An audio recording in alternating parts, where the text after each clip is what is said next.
Okay, it shows everything working. So, I guess I am on air. Thank you all for attending. Yeah, and today I am going to just share a little bit about the process of temple building. Yeah, the process of changing the earth and humanity and their genetic code. Yeah, how that's done. Yeah, it's not done through isolating people and grabbing them and putting drugs in them or doing a CIA thing or some kind of corrupt medical research program. Yeah, it's done through the fact that people are mutated already, that they're sick, that their cells are mutated and they're dying early, that they don't look like they're supposed to, that they don't generate the way that they're supposed to. They don't do anything they're supposed to be doing. Yeah, which means that genetically you're missing quite a bit. Yeah, and those genes stimulate your brain. They activate all the rest of your body to be human. Yeah, to be naturally humane, to be naturally diligent, to be naturally consistent. Yeah, to be naturally connected. Yeah, energetically. Yeah, because genetically, as a human being, we're that evolved just by being a human being. Yeah, it makes us different than an animal. Right now, we are a step below the animal. Yeah, not so good. Yeah, animals don't do what we do. They're not as hostile. They're not as angry. They're not as aggressive. They're not as territorial. Yeah, they got all that going on, but nothing compared to human beings. You know, so there's a genetic manipulation that's already happened. Yeah, and it happens through Satanism. It happens through people taking relationship with really bad people. Yeah, and it mutates your mind. It mutates your thoughts. It makes your thought form building turn into something destructive, something that's imperiling rather than automatically awakening. Yeah, automatically set in your nature. Yeah. And that's mainly because we've taken a lot of energy. Yeah. And by taking that energy and absorbing that energy and being submissive to that energy, that literally allows our genes to enter a gene pool that makes us much smaller, where we almost have sex with our cousins. Yeah. And we look for that. We look for something that looks genetically mutated like ourselves. Yeah. Something off. Yeah. Whether it be a really pretty person or a really strong person, there is something off. Yeah. And that offness is a balance to the already existing offness that you're in. So now you got cross-genetic processes going on that come out with children and humanity that just seems to be behaving in ways that are totally wrong, out of control. They turn 12, something nutty goes on. They go to school, they turn 16, something insane begins to happen. Yeah. And the whole process is a genetic, myopic process. Yeah. It's built into our system. Yeah, it's automatically part of what we do. Yeah, so it's a knee-jerk response in our lower nature that's part of having had limited genetic pool. Yeah. By being stereotypical and being attached and being as neurotic and as compulsive as humanity is, we limit ourselves to what it is we're attracted to. Yeah? And even nowadays we find a lot of people go, well, how is it I'm only attracted to alcoholics and assholes? Yeah, how is that? Is that possible? Nothing ugly about me, nothing, seems to give reason for that. But it's like, it's built into my genetic DNA. Yeah. And it is. Yeah, and it is really destructive to the process of your evolution. Yeah, because it binds people automatically through the desire body to continue the same genetic inbreeding. You know, look at England. Look at France. Yeah. Inbreeding. Yeah.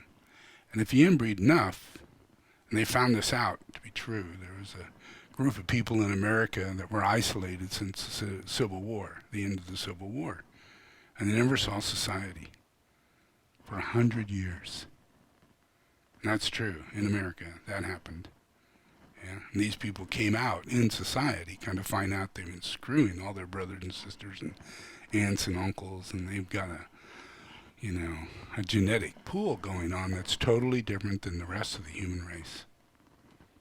They have other genes. Isn't that something? Yeah. And that happens. Yeah. That happens when you're Genghis Khan. That happens when you're a king. That happens when you're a queen. That happens the richer you are, the more inbred you become. Yeah. Because you're set in stone to not marry anywhere outside this little niche of your inbred. And the names are even the same names, like Prince Charles marrying Diane. That was his cousin. Distant, but still, come on. Is that necessary? Yes.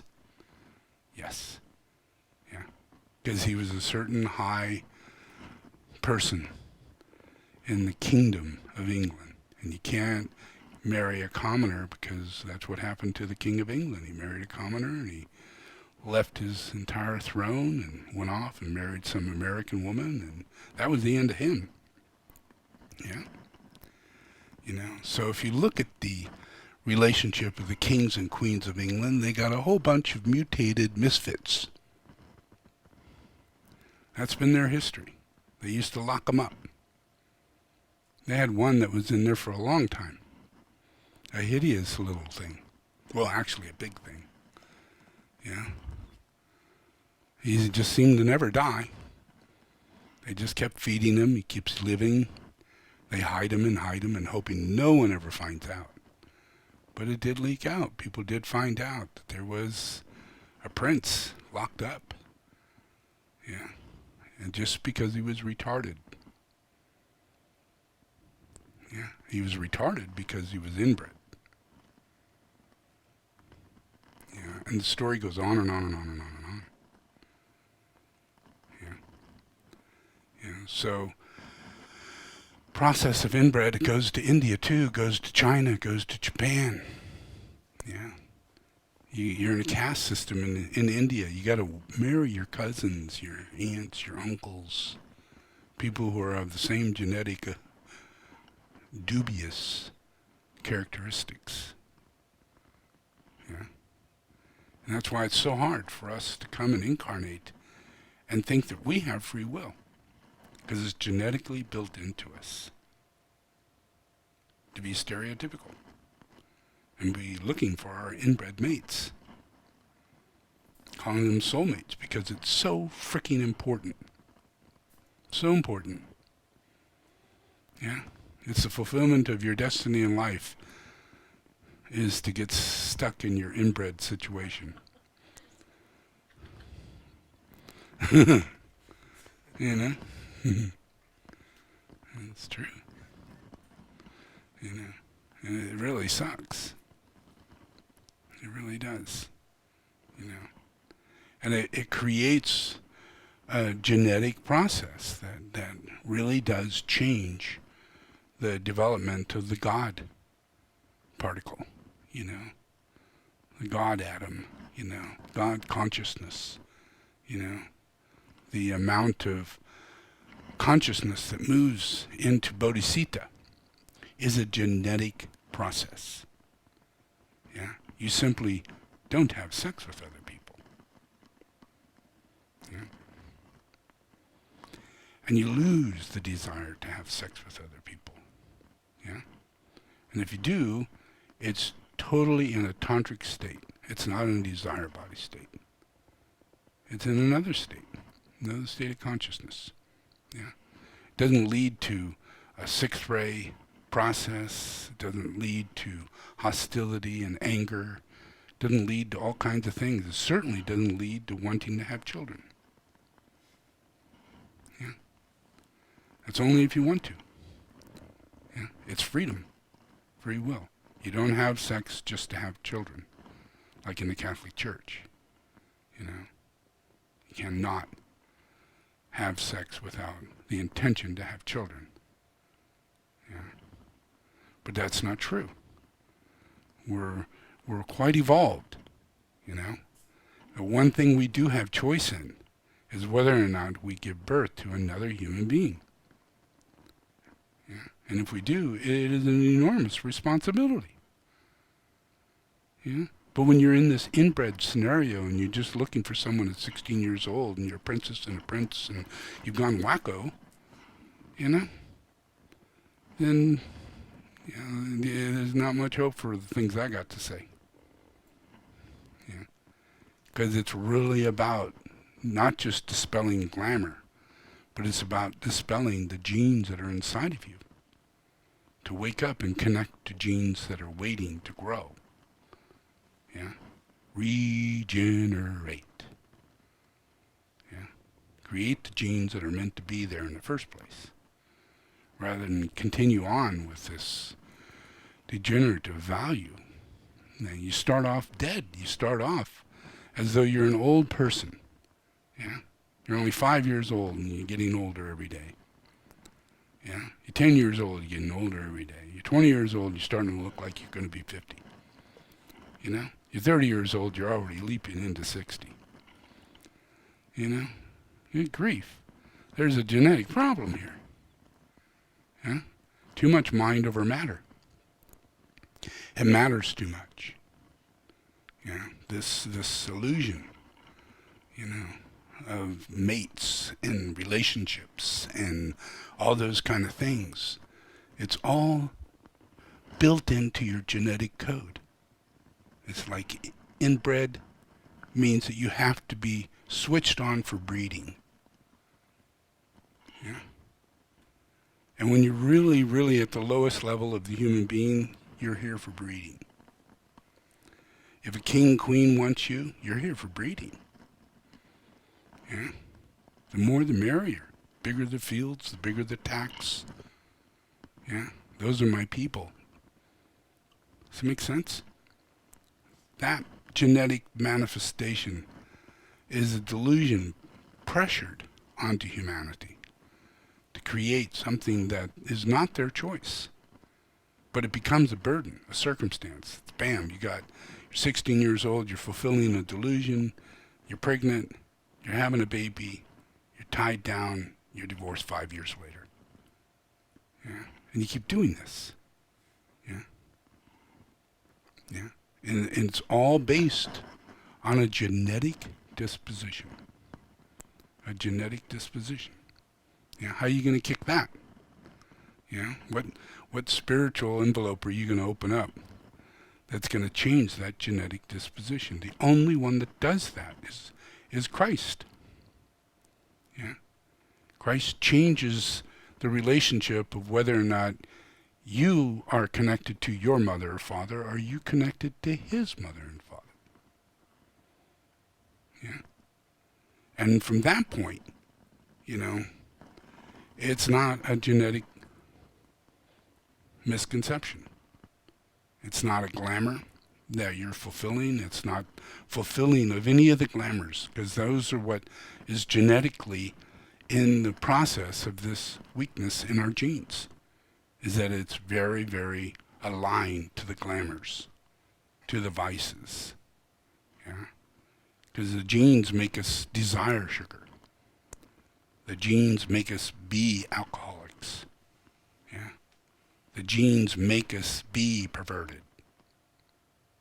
Does that make sense? And if they're like that, then we have very little control over what goes on. So science today says, let's change those genes as soon as we can. Yeah? Let's do some gene checks. Do it before you have a baby. Get that little egg out there and do a little splicing, a little genetic manipulation. Yeah? That's really under the way. It's not about making clones. It's about genetic manipulation. Because there is a screw up in the genes, and we've done this before. Does it make sense? Have sex with animals, have sex with things, cross-sex back and forth, do same sex with mom and dad. Yeah. Does that make sense? Because that is what goes on. Yeah. Because we hear of all the perversion in the world and how many children's been molested. Most of them by their parents.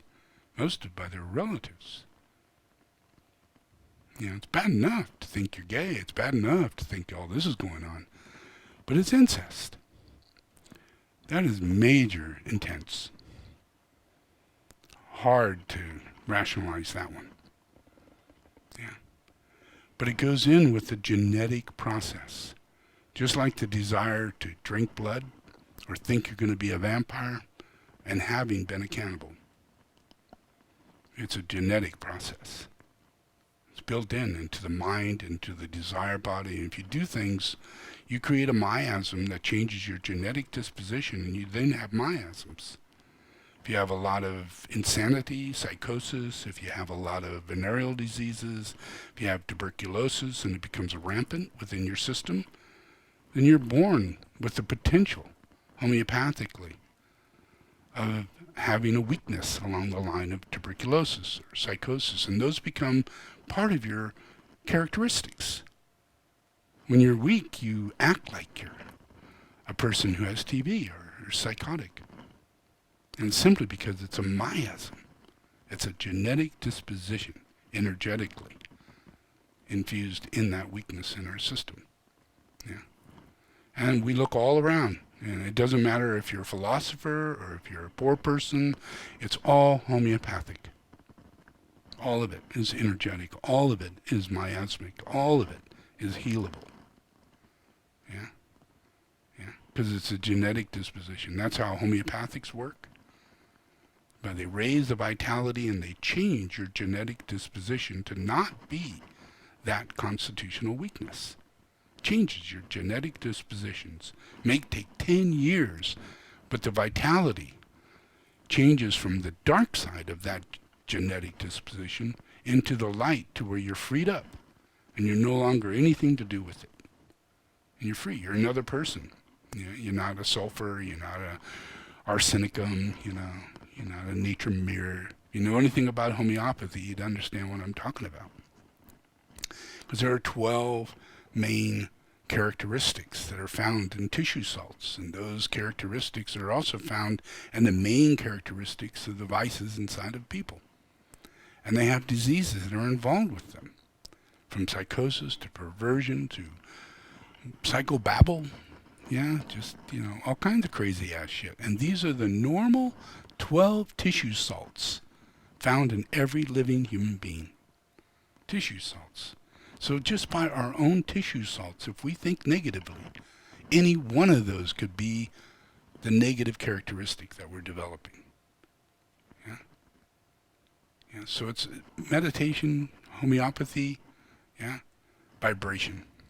Yeah? It's all about vibration. And the whole entire thing in the field of future is quantum physics. Yeah? Understanding the quantum reality that humanity is genetically in a situation that makes them the way they are. Yeah? And that we're not to change it like this, but we're to change it energetically.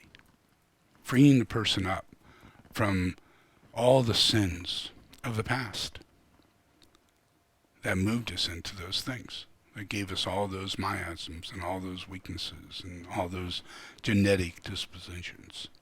Yeah? They have to be released. Yeah?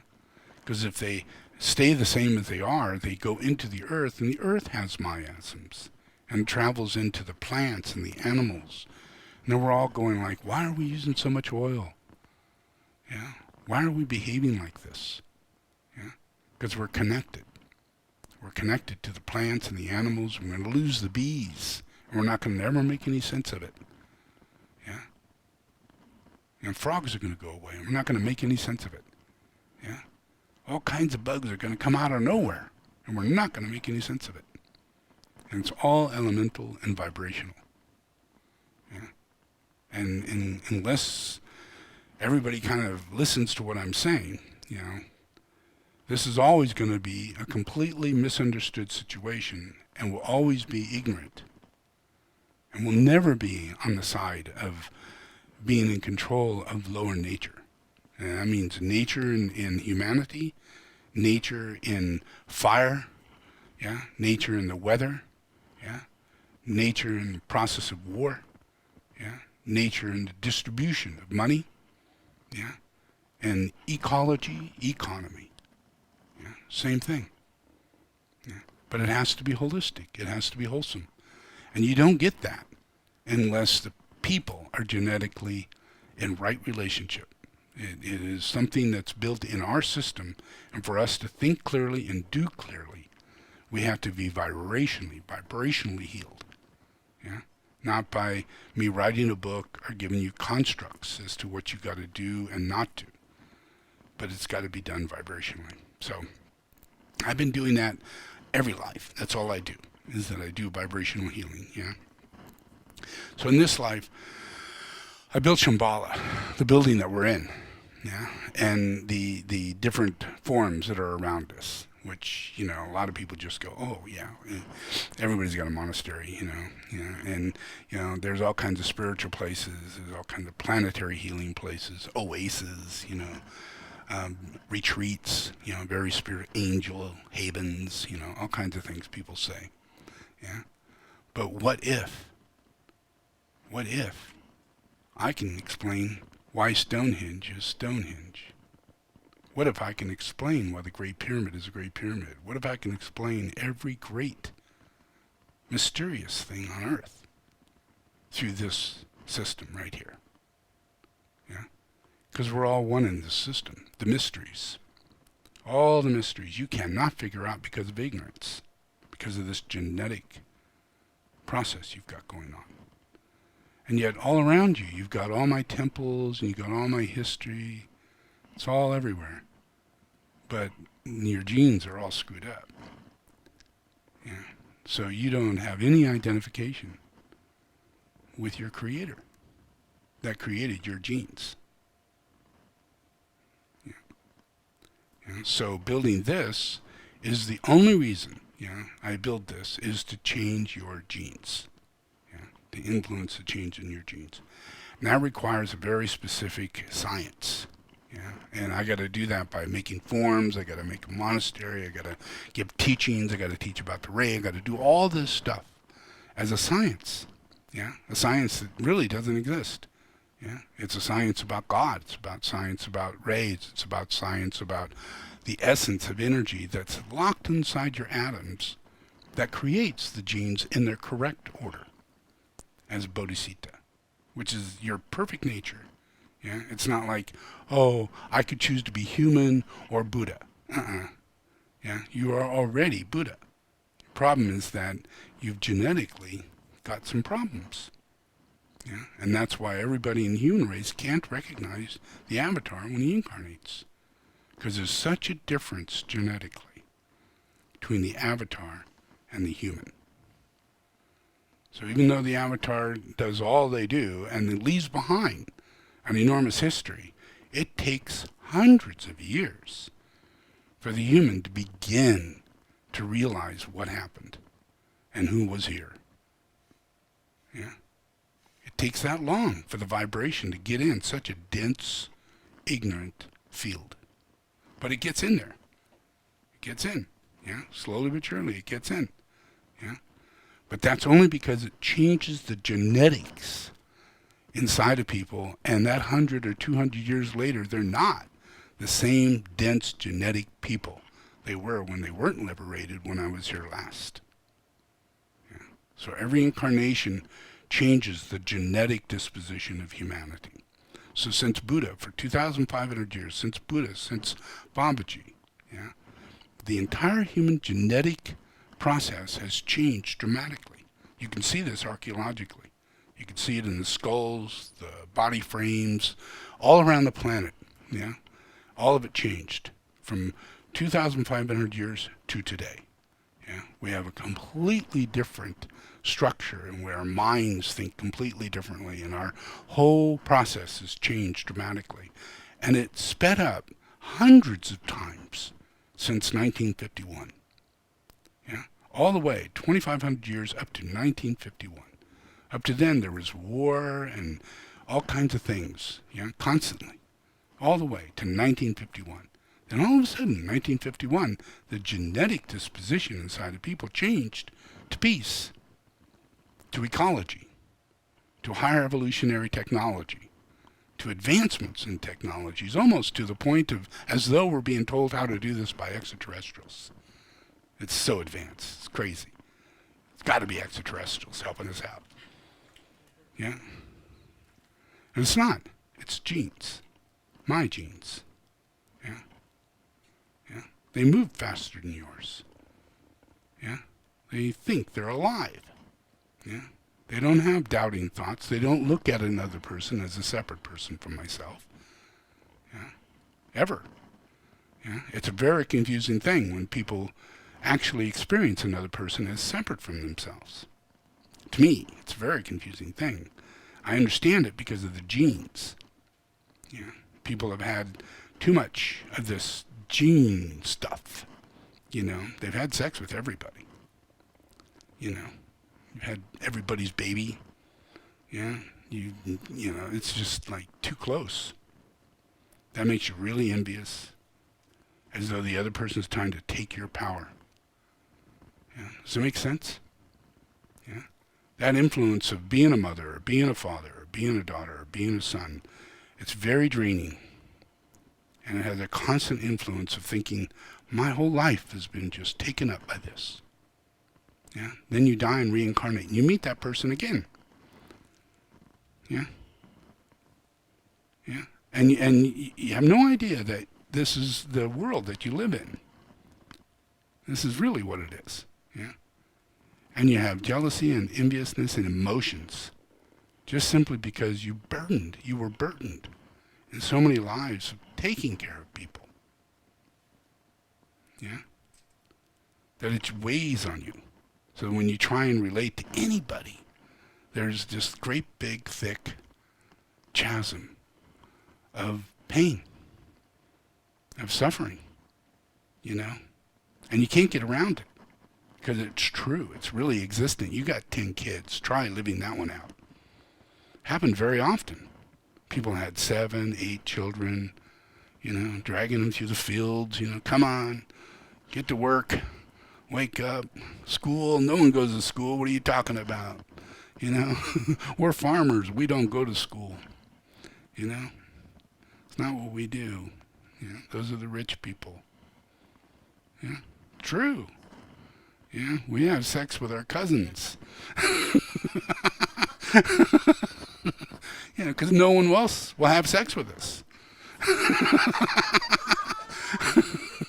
It's true. It's a horrifying world scenario. You know, when you get out there and you get off on your own and you're in a bar, you know, and it's like, you know, holy mackerel, you're in a zoo and it's all free and you can try out anything and everybody. It's a crazy ass time right now. Does that make sense? You know, you're free from all that crap. You know, so that's why everybody's like crazy. You know, wife swapping, anything, everything. Yeah? True. Yeah? You name it. Everybody's doing it and has done it, you know. And only because they're coming out of this genetic cesspool, you know, of being burdened by everything having to do with sex. And here they're thinking in their head, this is going to be the answer.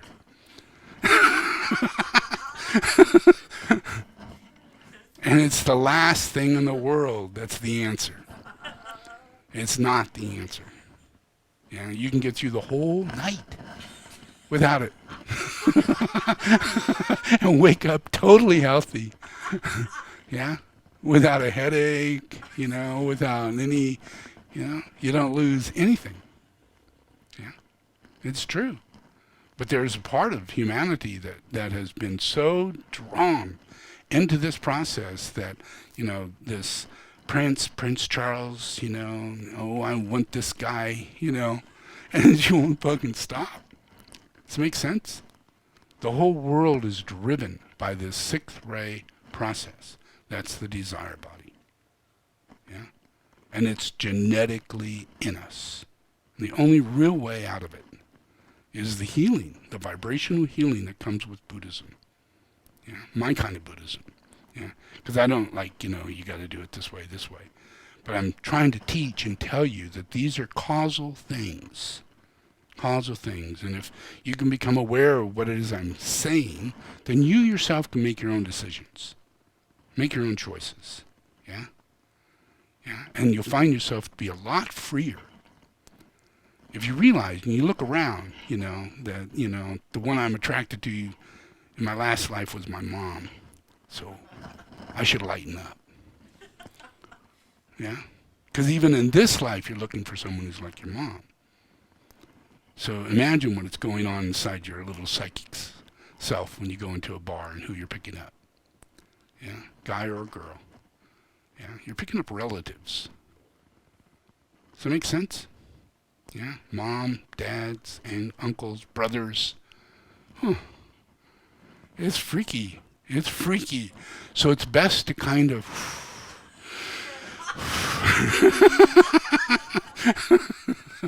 just breathe it out. Yeah? Don't have a drink. Yeah? Don't have a drink. Because that just opens you up to that old ancestral relationship. Because it was so much easier to get past those really bad lives, drinking a lot. So most people's past lives are alcoholics. Yeah? Almost everybody. There was times when we couldn't drink water, all we could drink was beer. Yeah? And wine and other fermented things. Yeah? So 9/10 of the time, most people are drunk. And if they're not drunk, they're high on something. Whether it be mercury, arsenic, heavy-duty lead poisoning, that gets you high after a while. You get really crazy, you get genetically mutated, All those things become our characteristics. Those past life poisons. They're all poisons. Yeah. And we've taken them in. We didn't have any idea that we were absorbing so much poison. Yeah. So in this life and in all lives, you gotta heal. And you gotta vibrationally heal it. You can't do it another way. You can't logically think it out. You can't intellectualize it. Yeah. You have to breathe it and say no. Yeah. And you have to kind of listen to what I'm saying so you can make it your own decision to know that, I guess I'm going to be living a pretty boring life. Yeah? Yeah? Because if you choose the right one, that's the one. Yeah? It's the one where you have patience. You have fortitude. You have strength. You have courage. You have a heart. You could sit for years in the same place and never have the ambition to have a vacation or change your situation. Yeah? Those things are part of your desire body. Yeah? So it's the influence of learning about causal processes, where causes are, and then what that may be affecting, creating effects. That's the purpose behind Buddhism, is simply to awaken your understanding of things so that you can make a discerning, way of choosing. That the outcome of a lot of things that you choose, are things that have to do with past lives. And you have no idea that you're just continuing a past life that's based on ignorance or just innocence. Yeah, just by ignorance. Yeah. So it's all vibration. So we're going to do an invocation, evocation, and I'm going to do the dispelling of world glamour. Yeah, that's a good vibration. You know, like the Beach Boys.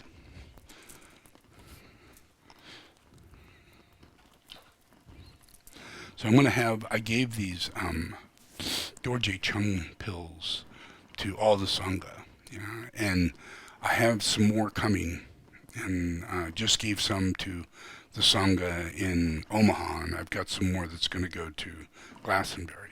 You know, be here next week. And but other people who are extended Sangha, you know, I'll probably have a bunch here during the Darshan, and I'm hoping to have more here, you know, at other times during meditations when people come, and if they haven't received one and want to receive a blessing, and have that, yeah, because it's receiving a Dorje Chungden blessing is it's not a. I try and say a lot about it, so you're knowing that you're making a decision, you're voting, yeah, you know, it's not like I'm against the Dalai Lama or this or that, but there are teachings, yeah, and the teachings are important, you know, and I'm a teacher, and I choose these teachings, yeah. Now, there's other people who choose other teachings. The Dalai Lama chooses his teachings, and he hates Dorje Chungden, you know. That's because he killed Dorje Chungden, you know. It's bad karma, you know. He can't really get over it, you know. So he thinks he's got something coming, something bad coming for it, yeah. And that's just how it expresses with this guy. But the reality is it's not like that, yeah. And that there's many times in life we have these people who stand between the light and people who are trying to get to the light, yeah. And they are there as false prophets, yeah. They influence a genetic situation. Imagine if this guy, you know, is, you know, Genghis Khan, you know, what's the genetic pool on that? How far does that genetic pool go? You know, how fluid was he in relationship to children? Yeah. If you study the history, it's incredible. There is nothing like it. There's not another human being on earth that has the same amount of genetic dispensation out to the whole human race. Nearly every single human being is connected to him. Yeah, that's freaky. Yeah. And that affects a lot of things. So vibrationally, just in what I'm teaching, you know, with the fact that, well, this guy happens to be this from previous life, and he got the name Dalai Lama, you know, through that particular relationship by killing, you know, the highest Lama of Tibetan Buddhism, and then claiming that person to be the Dalai Lama by him killing someone and then taking his place. Yeah. It's a story that reeks of genetic manipulation and a lack of any understanding, you know, totally based on intellect, a belief system that's so against God, against any reality of karma. Yeah. You know, so the influences of me giving this teaching for you helps you to genetically connect to a part of yourself that has such good karma. You are in relationship to all the saints, lineage-wise. Does that make sense? Because you really are. The saints are so wide in number. It's almost impossible for you not to have been affected by all the saints. There's so many, yeah? You know, so it's nearly impossible to not be affected. But with someone like this, they can affect you to make the wrong decision and vote with your heartlessness rather than with your heart. Yeah? And when you're voting with your heart, it's a hard decision. It's one that you don't make by following. It's one you make by raising yourself up to a very similar level of consciousness, and it only becomes common sense. You cannot go the other way. Yeah? Does that make sense? Yeah? That's where genetics comes in. That's where bodhisattva becomes stable, because it's all in the mind. It's all about the mind. So doing something like this is a ceremonial act, but it has to do with free will and a point of consciousness that eliminates your ignorance. Yeah? And this other process that's going on is to instill ignorance. Yeah. Watching people burn themselves, and then you don't have what it takes to understand that anything, about it. Does it make sense? You should have everything. You should know everything about how wrong that is, and without any questions whatsoever. Yeah? But you listen to this other guy, and it leaves you in this completely, I don't know what to say. I can't tell the person not to, I don't want to disgrace them. Yeah? I don't want to embarrass their family. These are things the Dalai Lama would say. Yeah? Not something that's said as common sense. Common sense would say, holy shit. That's crazy. Totally crazy. And then you just keep going. And don't ever do that. Buddha said, da da da da da da. So many things that affirm the reality of not doing such a thing. Yeah? So it's important to receive these teachings so that you can have instilled in you what is a saint. What is the growing aspect of your true nature, your genetic nature. That's how saints could be saints. That's how there could be so many saints. Because it's genetically natural. Does that make sense? Yeah? But you got to make decisions. You got to not drink. Yeah? Does it make sense? Yeah? You got to not, just have fun sex. Yeah? Yeah? You got to live your life with respect and morals and ethics and understanding and extreme discernment and extreme discrimination in every level. You got to watch the road when you're driving. You can't text, you can't, anything that doesn't allow for focus takes you away from your genetic connection. It's like being a master. In order to be a master, you have to instill it into your genes. It's a repetitive act. Does it make sense? It becomes part of your nature, whether it be martial arts or whatever you're doing as a master. It's part of your genetics now. And whether you have your eyes closed or you're asleep or whatever, you're going to respond as a master because it's in your genetics. And that's what makes anybody have a right relationship to a master, because they know themselves they can become a master. Does that make sense? Yeah. But you gotta let go of a whole lot of shit. Yeah. So that's why the invocation, evocation, because it allows the influence of not just getting down on yourself. I can't do this. I shouldn't do this, and I still do this. Because that's can really get to you. It's better understanding in the invocation. It's to vitalize and heal, to bring about right relationship, to give direction.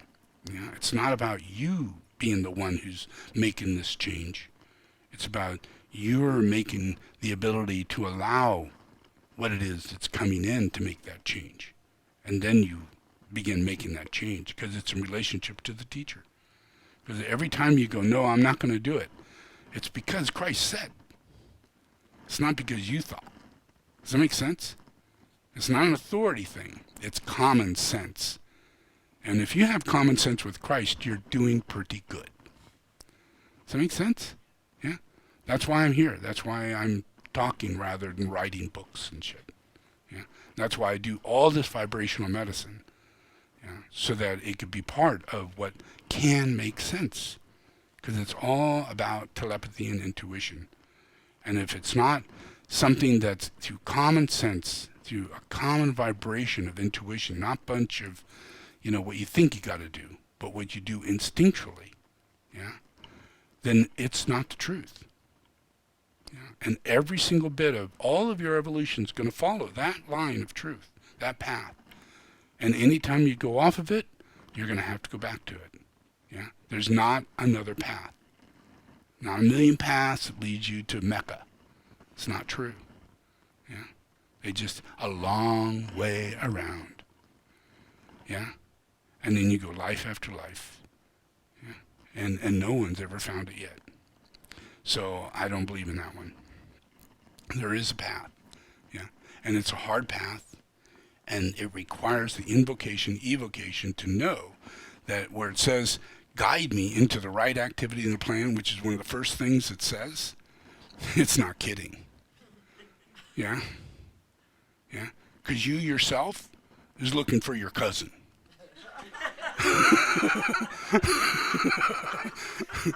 I ain't no different than I was before.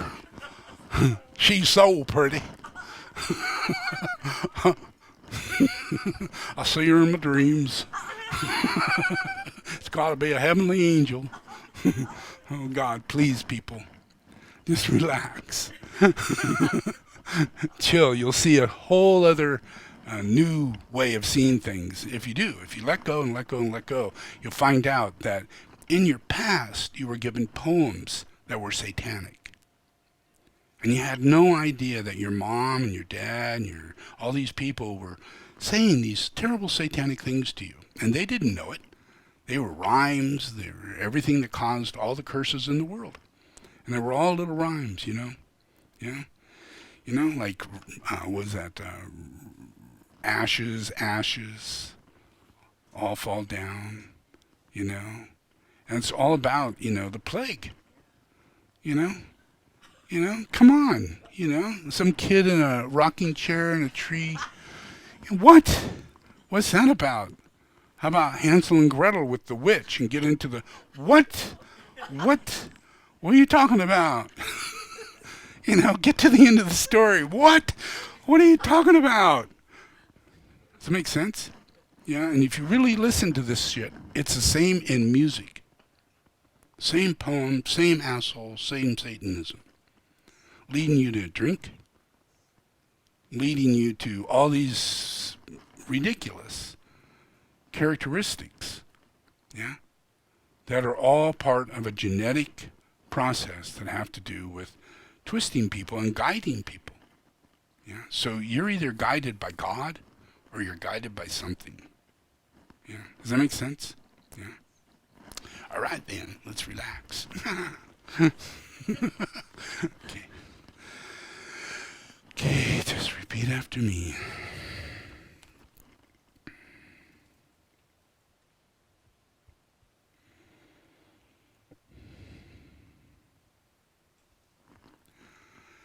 I invoke the power, the love, and the wisdom of my ashram, soul, and monad.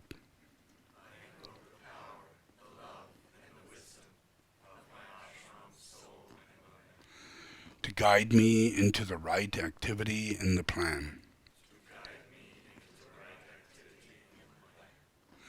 To clarify and stimulate my mind. To transform and transmute my feelings and emotions. To energize and vitalize and heal my physical and etheric body.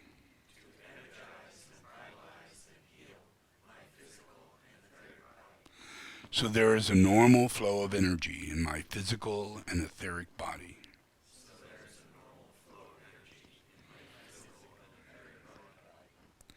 Through this day and every day, I ask this in the name of the Christ to serve the One.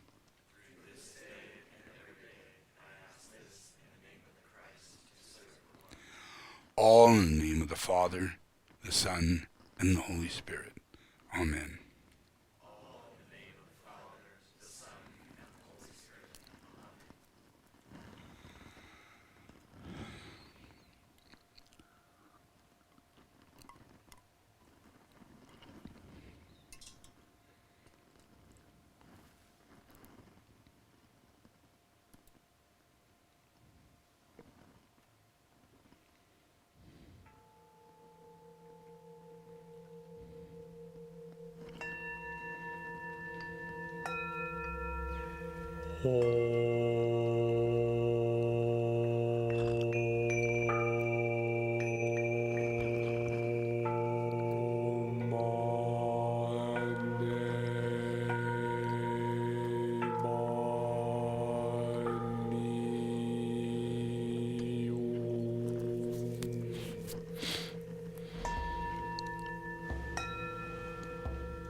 Okay, take a deep breath.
I am a point of light within a greater light.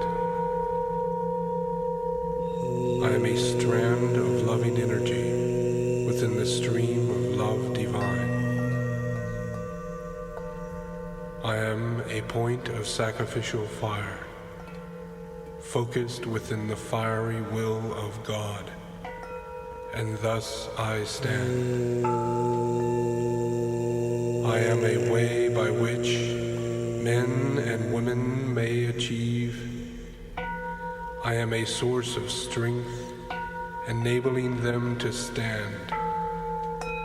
I am a beam of light shining upon their way, and thus I stand. And standing thus, revolve, and tread this way the ways of men and women, and know the ways of God. And thus I stand.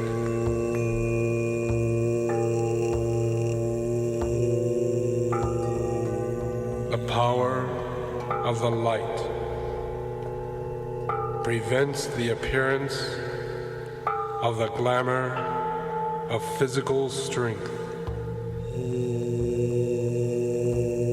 The power of the light prevents the appearance of the glamour of personal magnetism. The power of the light prevents the appearance of the power of self-centeredness and personal potency. The power of the light prevents the appearance of the glamour of the one at the center. The power of the light prevents the appearance of the glamour of rulership and of dictatorship and of wide control. The power of the light prevents the appearance of the glamour of the Messiah complex in the field of politics. The power of the light prevents the appearance of the glamour of selfish destiny, of divine right of kings personally exacted. The power of the light prevents the appearance of the glamour of destruction. The power of the light prevents the appearance of the glamour of isolation, of aloneness, of aloofness. The power of the light prevents the appearance of the glamour of superimposed will upon others and upon groups.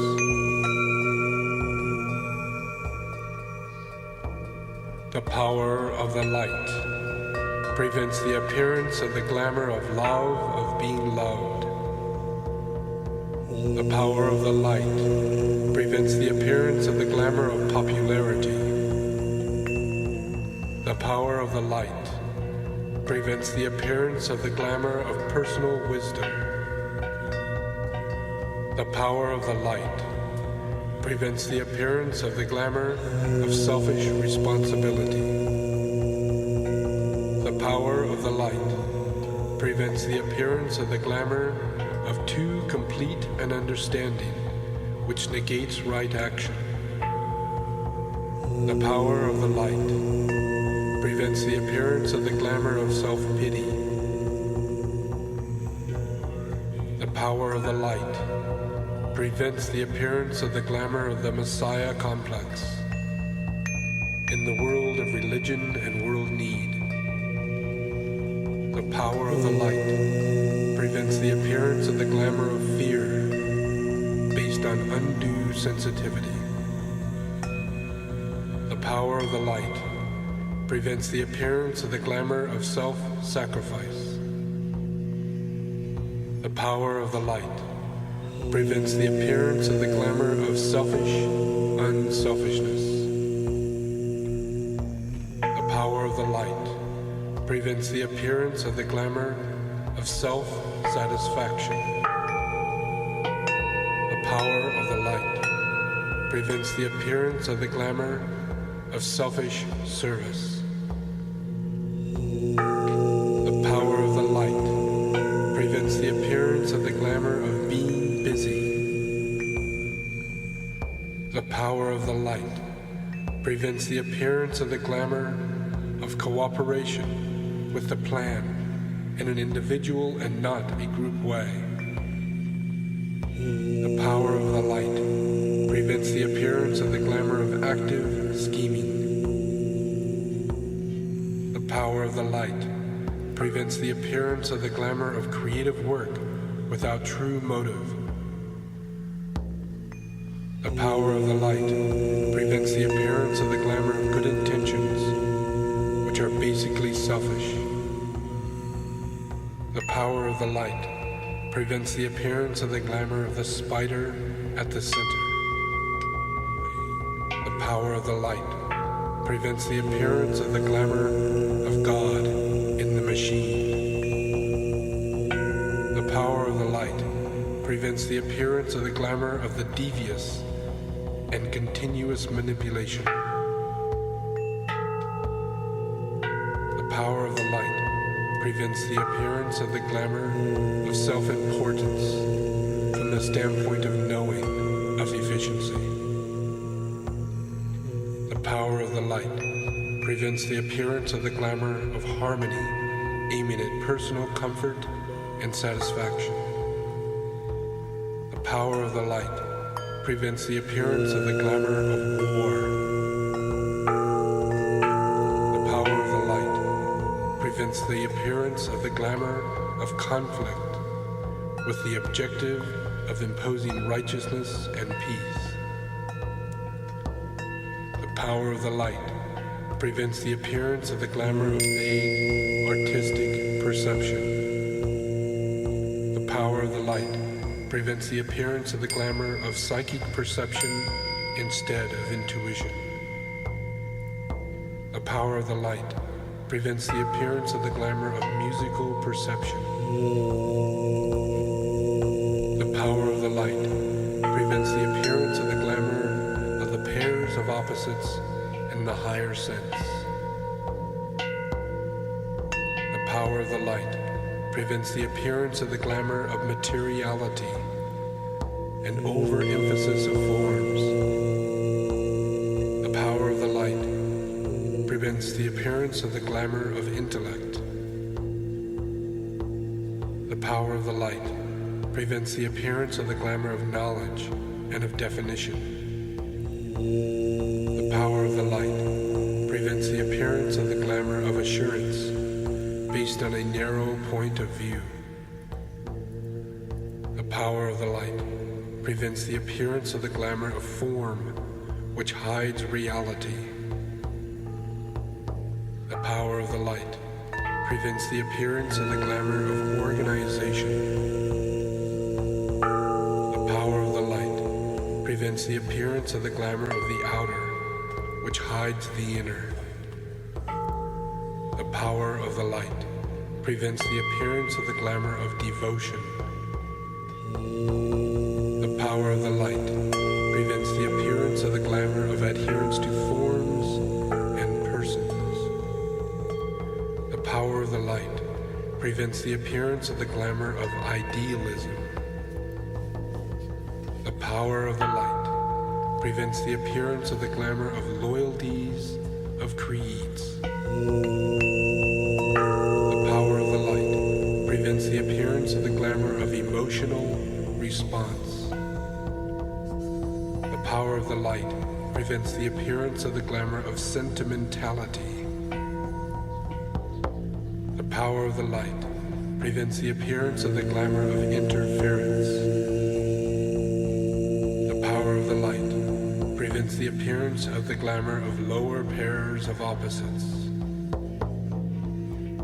The power of the light prevents the appearance of the glamour of world saviors and teachers. The power of the light prevents the appearance of the glamour of a narrow vision. The power of the light prevents the appearance of the glamour of fanaticism. The power of the light prevents the appearance of the glamour of magical work.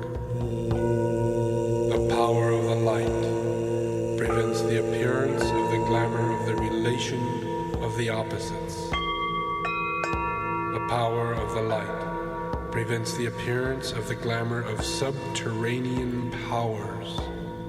The power of the light prevents the appearance of the glamour of that which brings together. The power of the light prevents the appearance of the glamour of the physical body. The power of the light prevents the appearance of the glamour of mysterious and the secret. The power of the light prevents the appearance of the glamour of sex magic. The power of the light prevents the appearance of the glamour of emerging, manifested forces. The power of the light negates the quality of the glamour from affecting you. The power of the light destroys the life behind the glamour.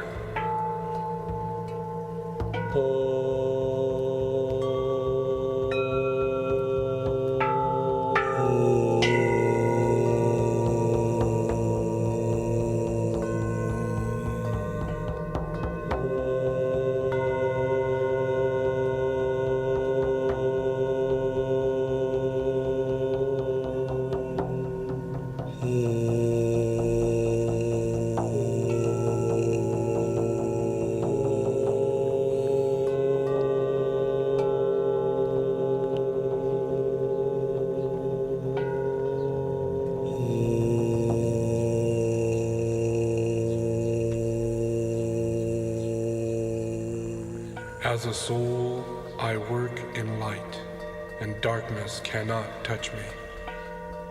I take my stand within the light. I work, and from that point, I never move.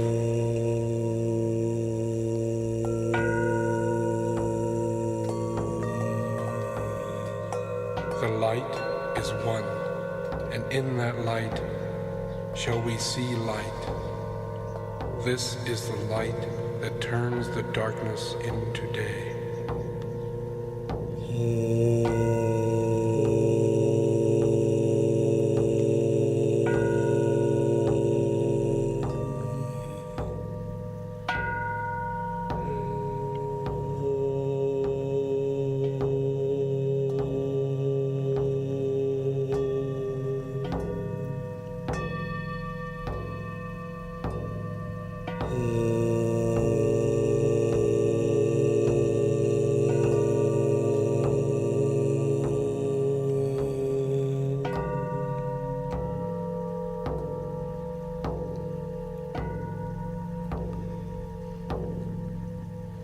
Radiance we are and power.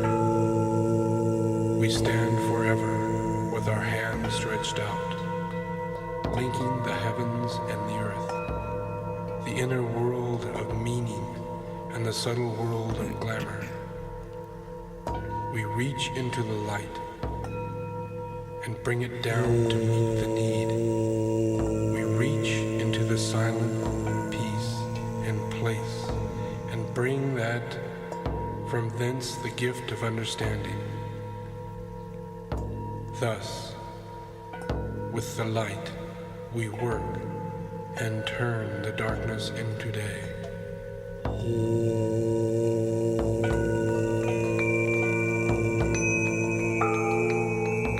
With power upon its beam, the light is focused on the goal. The power of our united light prevents the appearance of all world glamour. The power of our united light negates the quality of the glamour from affecting all mankind. The power of our united light destroys the life behind the glamour.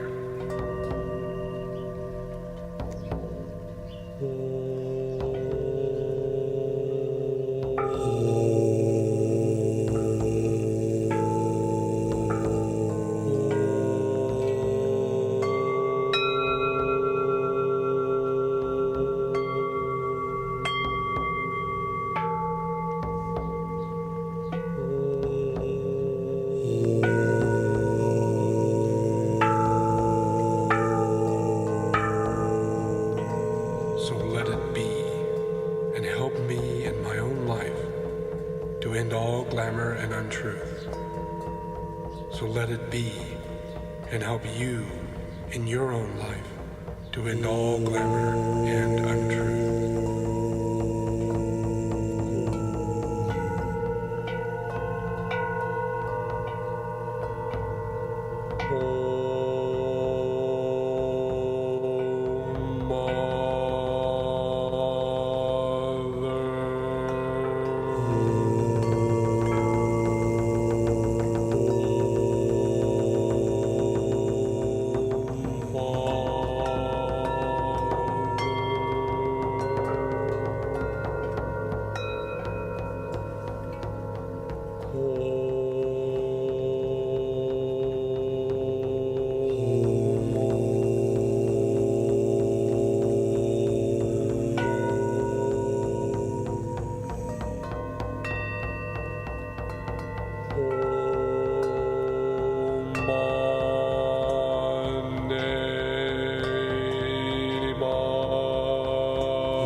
the Son, and the Holy Spirit,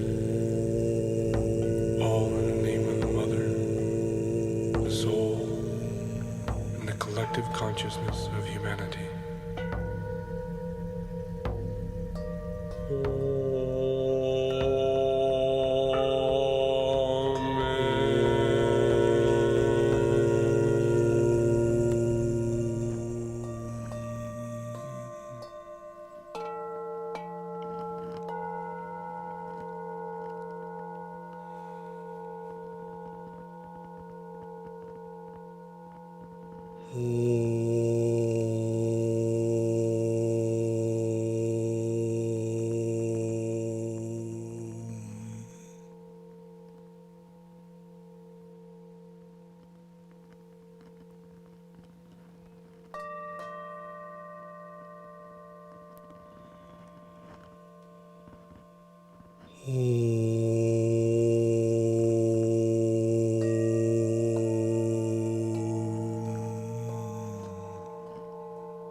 Just relax.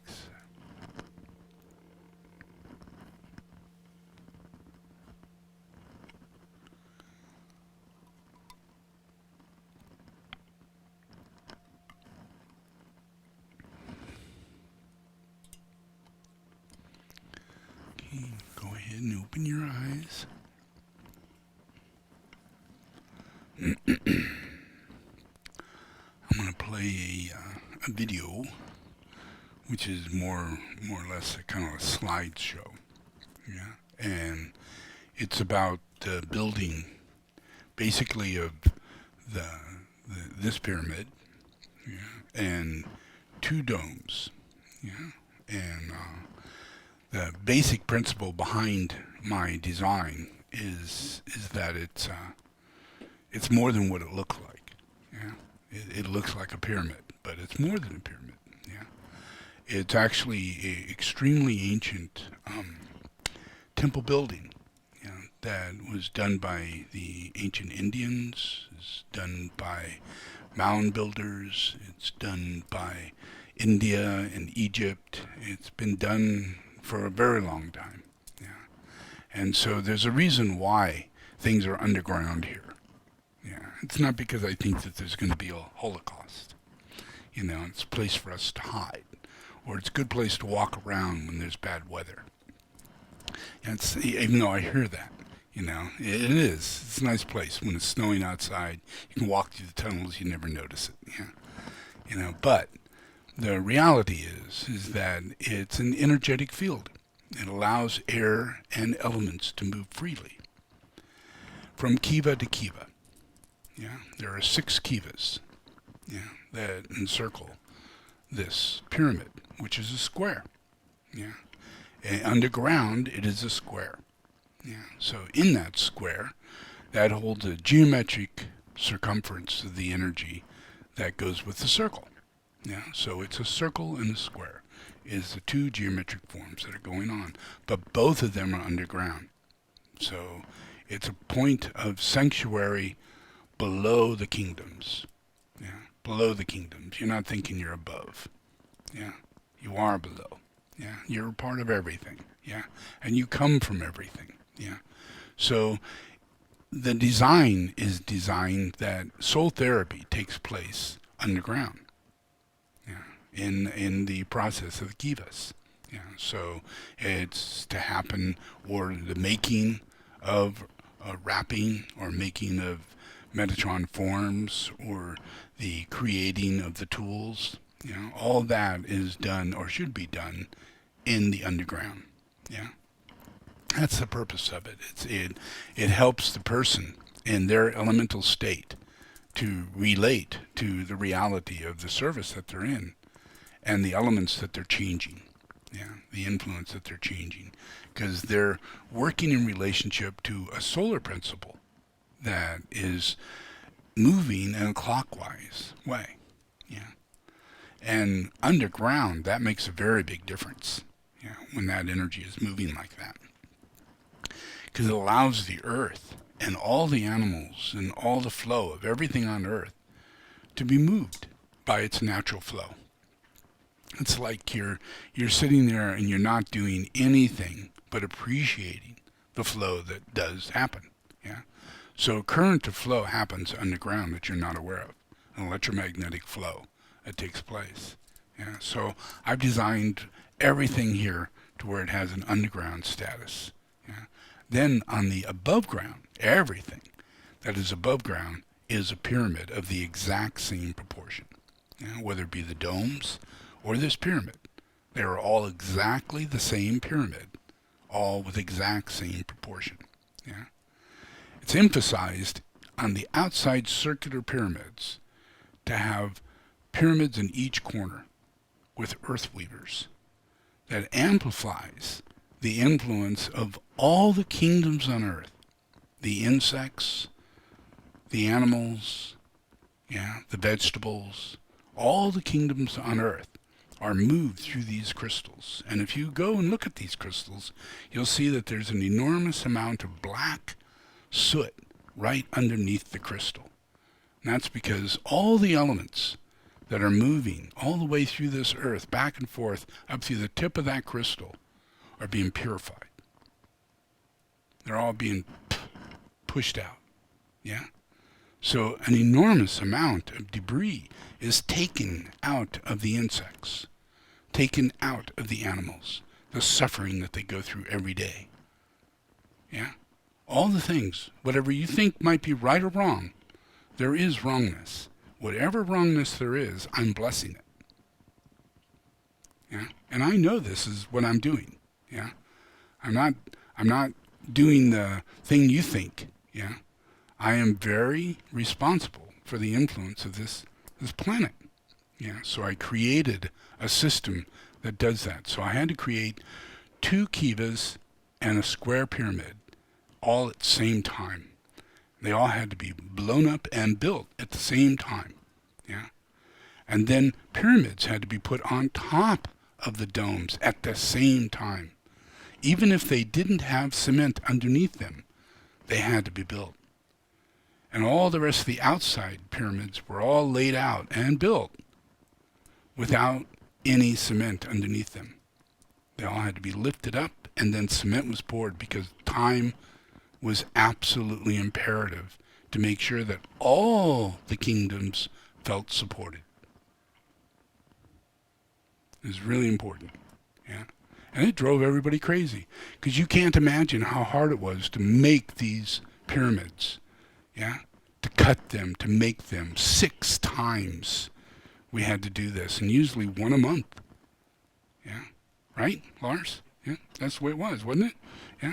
Yeah, so, and I, they had to be done, but the main thing was to get, once the pyramid was up, we had to get the other 2 domes up and the pyramids up immediately afterwards. They all had to have capstones, and all at the same time, they all had to get great big orbs placed on top. But it all had to happen very quickly, simultaneously, around the same period of time. Yeah. Because we're doing something that is so fundamental in relationship to changing the genetic disposition of the entire kingdom of Earth. All the kingdoms. Yeah. And it's not changing them in any way other than supporting them in an energetic way to be revitalized. Yeah? All the flowers, all the insects, all the water, all the nuclear waste. I don't care what it is, what you call it, what you did, and what you made. It's being blessed. Yeah? If it has a purpose, it will continue having a purpose. If it doesn't have a purpose, you will find a way to let it go. Yeah? Once it's blessed, discernment and discrimination begins to take place. But unless it's blessed, then we think that there's a separation between the mineral kingdom, and diamonds are rare, and gold is absolutely the rarest. We're crazier than shit. Does that make sense? Because we're so separate from these kingdoms that we're lied to, and we're wearing scribble rings. They're laying on the ground. Diamonds are laying on the ground. They're so easy to find. People who find them, they are kept from putting them in their pockets and stealing them. Yeah, because they are worth nothing unless they can keep them from people's knowledge. That the fact that they are just laying on the ground and they're easy to find. Yeah? And you got to destroy the earth to get gold. Who wants to do that? Consciously. Who would decide to do that? Consciously. Nobody in my town. You wouldn't want it in your town. Yeah? Yeah. But as long as you don't see it, and you don't hear it, yeah, and no one talks of it, then gold is very rare. Yeah, does that make sense? Yeah. So all of this has to be healed. And that's what I'm doing. So I'm going to show you this little video. And that it was important to pull this off in a short period of time, because I first had to go through Tibetan Buddhism, get all the enthronements, then start building at least 3 different monastic connections. Yeah, whether it be all 5 lineages at one time, creating one monastery for Padmasambhava, the founder of the entire thing. Yeah, and then build another one for Maitreya, the coming Buddha, in Leitong, at the highest regent point of the Dalai Lama. And then build a stupa at the Dalai Lama. Yeah, do all this before I come home and build this monastery to heal the earth. Yeah, all that is to heal the actions of inhumanity and the false hierarchy, and how much injustice has happened in relationship to false prophets that I had to take care of first. Does that make sense? That's not about insects, not about animals, it's not about whether or not you should be vegetarian or any of that. It's about liars, deceivers, yeah, people of extreme evil, yeah, that has carried out barbaric, terrible things up to just recently, yeah, including the loss of all of Tibet, all the American Indians and the way they've been treated. All of that has to be healed. Yeah. So being born American Indian, that kind of helped that one out. Yeah. Going to Tibet, building the stupa, building all the monasteries, and recapitulating as Buddha, that kind of helped that one out. Yeah. So now it's time to come back and heal everything from past, present, and future. I'll show you this. This is a pretty hard little project.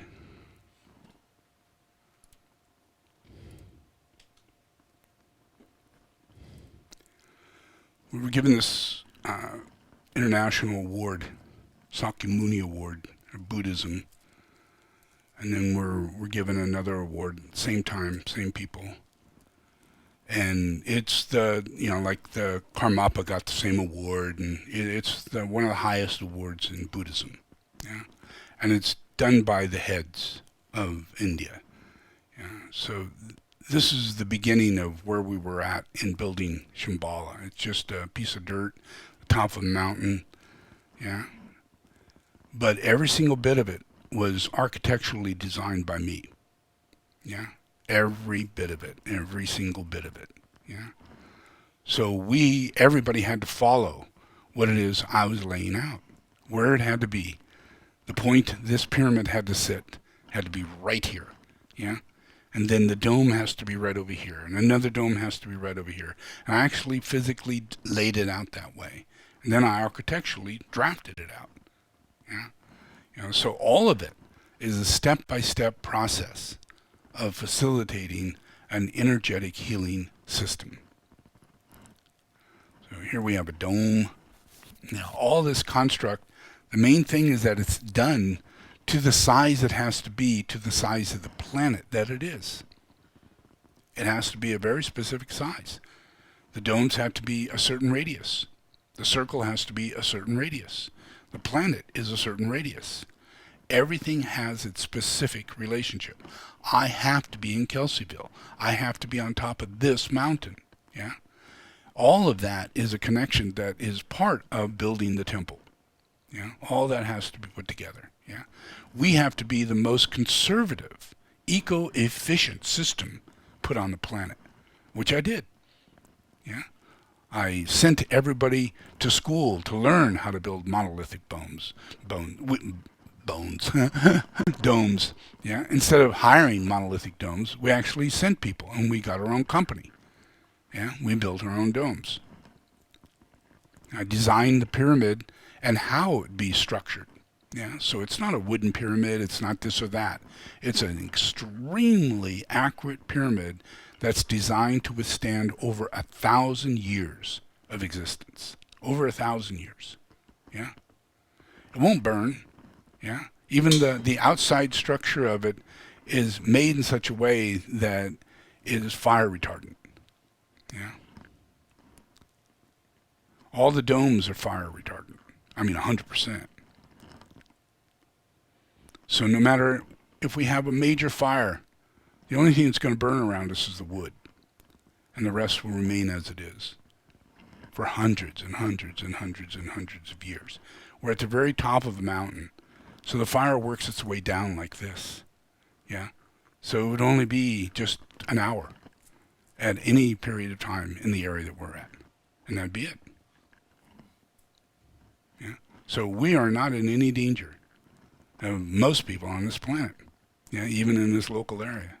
So everything is structurally built in order to give the energy. So it needs to be perfect. When they laid the ground, we had to put in certain kind of heating coils. Yeah, we had to, so that we have radiant heat. So this is efficient. Yeah, and the process of building the structure, we had to get some very specific panels that I had pre-cut and designed 10 inches thick. That were pre-cut so that they just go together like a puzzle. They just put right into place, you know, one right after another. So we were able to put this thing together pretty quickly. This is all the radiant floor we put in. Now this is, if you were just to build a temple and you have no idea of any of this stuff, you can just build anything and call it a temple. God in the machine. Yeah? Any house could be a temple, God in the machine. It's not true. Not any house could be a temple. Yeah? Not any person. Yeah? Could be a child of God. Yeah? It's not God in the machine. Yeah? You got to be real. Yeah? And you got to know and see what divinity is. And you yourself have to become that, and everything around you has to become that. Yeah? So here we're putting these panels up. The floor is specially designed. Everything is in a really heavy-duty metal, steel. The structure is solid as you can get. You see the next phase, we build the next layer up, and I put that right there, slides right into the other one. Yeah. So then you just connect them together and tighten them up until they fit perfectly. And then you weld it. Yeah. And you get a perfect, strongest pyramid you'll ever imagine.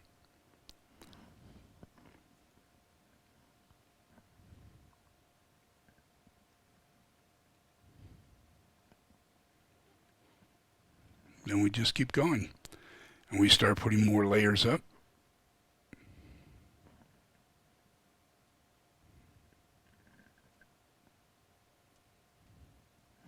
We have to put in window wells.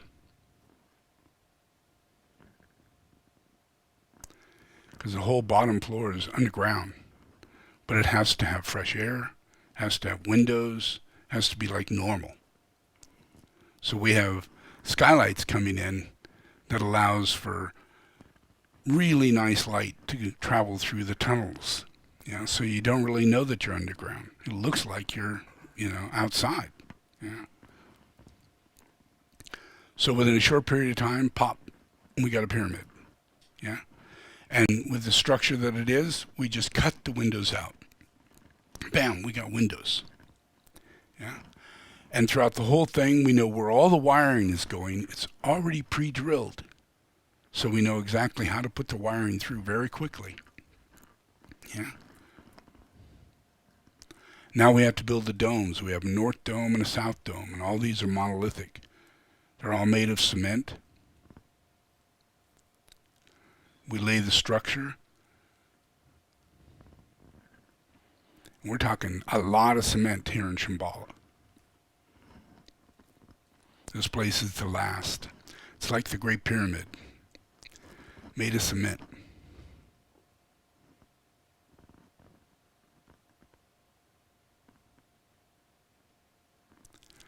Now they have to build.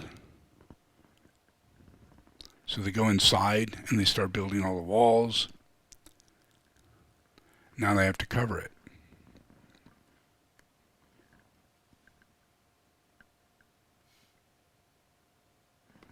And as we cover it, we have to put in all the wall panels inside before we actually put the windows in.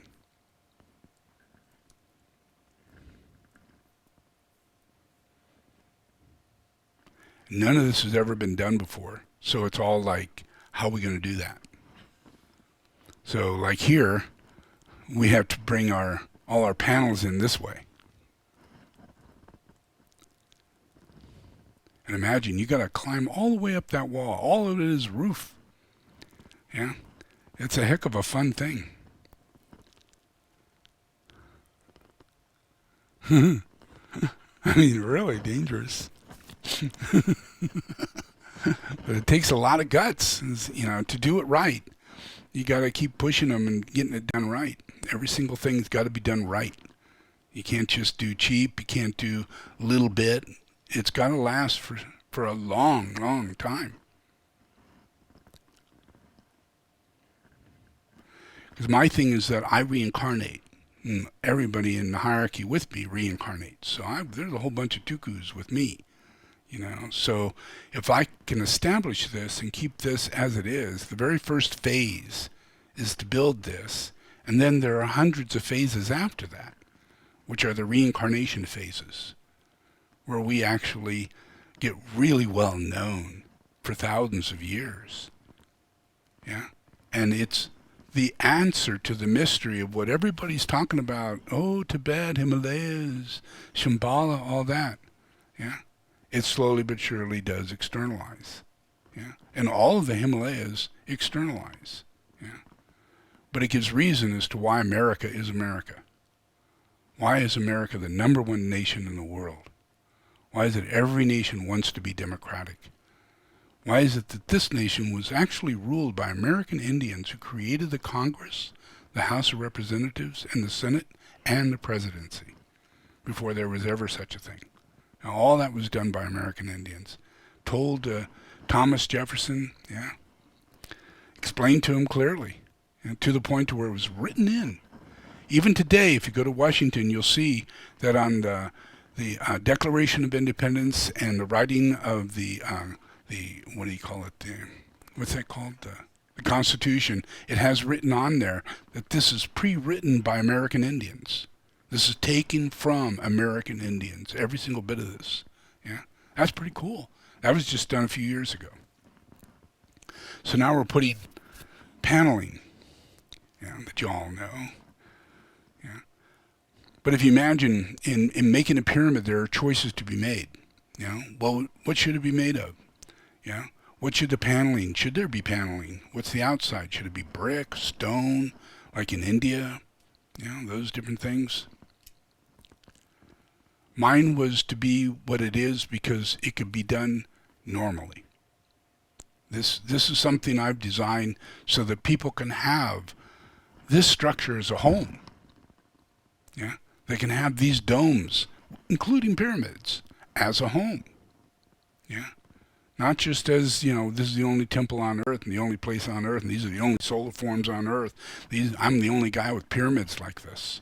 Yeah. And these are all put out. We designed this so that we can help people better understand how to live and what homes are meant to be, and that they're all temples. And if we structurally build them like this, we'll get through every flood, we'll get through every fire. Does that make sense?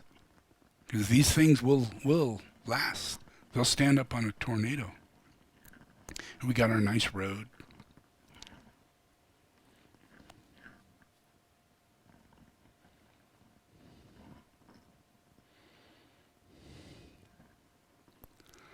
This is video stage 1. Yeah, it's long, but it at least shows you everything. Yeah. These are the domes. We do the same thing that we did in the inside of the pyramid, we did in the domes. Put in the same radiant heat, all the walls go in, same kind of thing.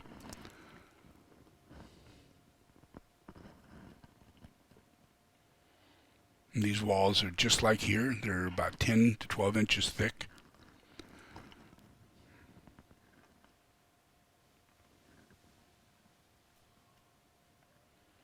And everything here has drainage.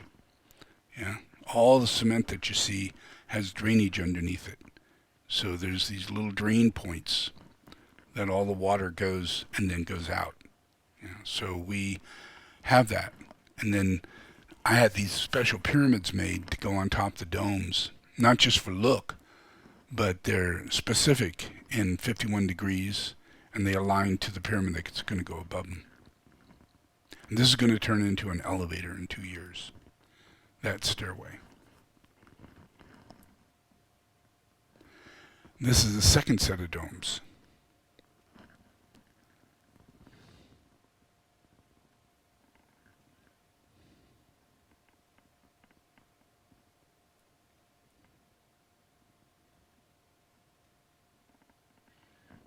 And that's it.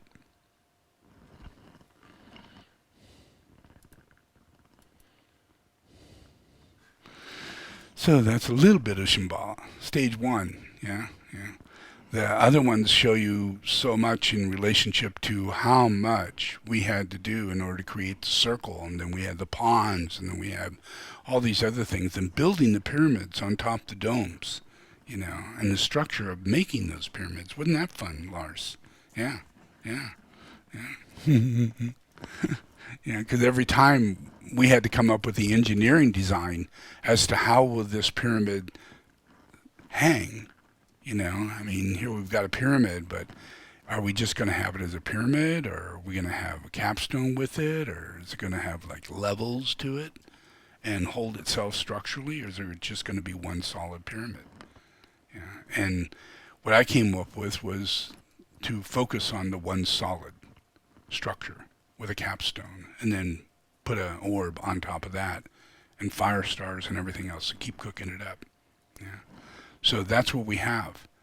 Just in the very first 2 orb pyramid domes, those first 2 set up a structure that allows the Devic influences, elementally, allows the Devic influence to communicate. Yeah. It's hard for people to imagine, what kind of magic is involved to allow elemental energy to communicate. But telepathy is a very difficult process to bring about. Yeah, and it requires a healing, a blessing, an influence that is extremely evolved. Yeah, the work that I do is, I've been doing it for a long time, so it seems like second nature. It seems like, I pull this off so easily, yeah. But it's thousands of years of real understanding, yeah, and focus within an orderly way to pull something off, to bring about an outcome, yeah. So this process, the influence of just the two domes and this pyramid, those 3 pyramids, domes, and everything, hold an elemental relationship that allows the 5th ray to relax and to receive more the influence of not so much having so hard rays going on in people, but allowing more the influence of a softer, more telepathic influence that goes into people that isn't where I have to know. where there's that fifth ray inside of people has a very strong intellectual, I'm going to figure this out. This happened because of this reason. That person is this way because of that. Those things are the biggest reason as to why you have elemental disunity. Is because it's the wrong form of attraction, intellectual attraction, thought form building based on pride, and other delusionary aspects, that are all fifth ray, and they're very concrete, and they keep the second ray from manifesting, from even manifesting. So by putting this together in this science, just by the two pyramids and this pyramid and doing what I'm doing the pujas and all that kind of good stuff, that creates an energetic principle that allows a Devic area to awaken without people making decisions that I want to make the Devic area awaken. I see a problem, I want to awaken this specific thing. But in this process, it does awaken it. So it's not it's like doing these invocations. I invoke the power, the love, the wisdom of your Asran soul and monad. That may take 100 years for that to happen. It may take many, many lives for that to happen. But it's an invocation, like taking a homeopathic. You take a homeopathic once, and it takes maybe 10 years for it to affect you. And you can antidote it. And it could be a much less effect than what it really should be. It all depends on whether or not you are vibrationally allowing the healing to take place. So this system creates a system that vibrationally keeps pushing the energy out by me putting it together the way I did.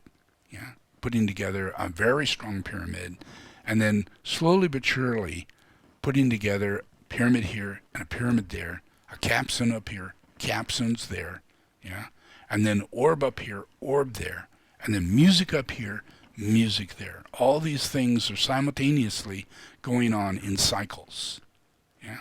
So those are a way of doing the science that I'm doing, but it's first started by creating these three processes, the pyramid and the two domes.